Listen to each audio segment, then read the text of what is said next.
ಇವತ್ತಂತೂ ನಮ್ಮ ಬೆಂಗಳೂರಿನ ವಾತಾವರಣ ತುಂಬಾ ಚೆನ್ನಾಗಿದೆ.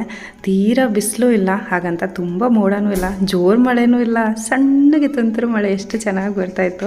ಹಾಗಾಗಿ ಮಕ್ಕಳು ಬಟ್ಟೆನೆಲ್ಲ ಒಳಗೆ ಹರವ್ತಾ ಇದ್ದೀನಿ. ಸಾಮಾನ್ಯವಾಗೂ ಮಕ್ಕಳು ಬಟ್ಟೆನೆಲ್ಲ ನಾನು ಒಳಗೆ ಹರವ್ತೀನಿ, ನಮ್ಮದು ದೊಡ್ಡವ್ರದ್ದು ಮಾತ್ರ ಆಚೆ ಹಾಕ್ಕೊಳ್ತೀನಿ ಅಷ್ಟೇ ಬಿಸಿಲಿದ್ದಾಗ.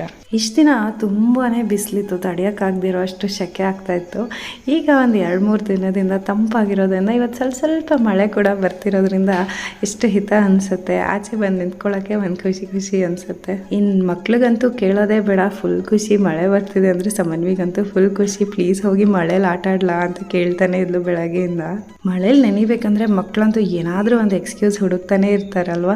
ನಾವು ಸಣ್ಣವರಿದ್ದಾಗ ಹಾಗೆ ಮಾಡ್ತಿದ್ವಿ ಅಲ್ವಾ. ಸ್ಕೂಲಿಂದ ಬರ್ಬೇಕಾದ್ರೆ ಏನಾದರೂ ಮಳೆ ಬಂತು ಅಂದರೆ ಬೇಕು ಅಂತಲೇ ನೆನ್ಕೊಂಬಂದ್ಬಿಡೋದು, ಮನೇಲಿ ಅಮ್ಮನ ಹತ್ರ ಬೈಸ್ಕೊಳ್ಳೋದು, ಆಮೇಲೆ ಒದ್ದೆ ಆಗಿರೋ ಬ್ಯಾಗಿಂದ ಪುಸ್ತಕಗಳನ್ನೆಲ್ಲ ತೆಗೆದು ಒಣಗಿ ಹಾಕೋದು. ಅದೆಲ್ಲ ಎಷ್ಟು ಒಳ್ಳೆ ಚಂದದ ಮೆಮೊರೀಸ್ ಅಲ್ಲ.